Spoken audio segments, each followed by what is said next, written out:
কেমনে আমারে একলা রাইয়া চলে গেল। আমারে কয় আব্দুর রহমানের বাপ, তোমারে না দেখলে আমার ভালো লাগে না। আমি পাটুরিয়া ফেরিঘাটে গাড়ি সহ গাড়ি সহ পানিতে পড়ে গেছে। আপনার মায়ার বাঁচাইতে পারি নাই, আপনার নাতিনেরে বাঁচাইতে পারি নাই, আপনার বোনেরে বাঁচাইতে পারি নাই। কত করে কইলাম আব্দুর রহমানের মা তোমরা বাড়ি থাকো, আমি যাই আমার ডিউটি আছে, 29 তারিখে আমার ডিউটি। না তুমি একলা আমার একলা ভালো লাগে না। আমারে চাই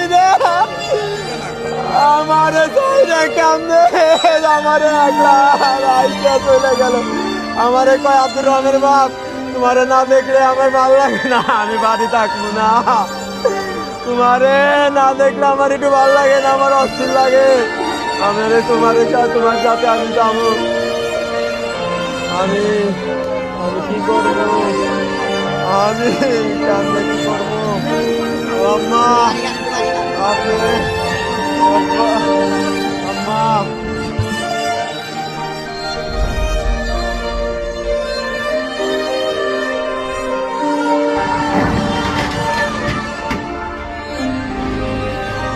রাজবাড়ীর গোয়ালন্দ উপজেলার দৌলদিয়া ফেরিঘাটে নিয়ন্ত্রণ হারিয়ে সৌহার্দ্য পরিবহন নামের একটি যাত্রীবাহী বাস পদ্মা নদীতে পড়ে গেছে। বুধবার বিকেল 5টার দিকে 3 নম্বর ঘাটে দুর্ঘটনা ঘটে। এতে বেশ কিছু যাত্রী হতাহতের আশঙ্কা করা হচ্ছে। স্থানীয়রা জানায় বাসটিতে 50 থেকে 55 জন যাত্রী ছিলেন। নদীতে পড়ে যাওয়ার কিছু সময় পর কয়েকজন যাত্রী পাড়ে উঠতে সক্ষম হন।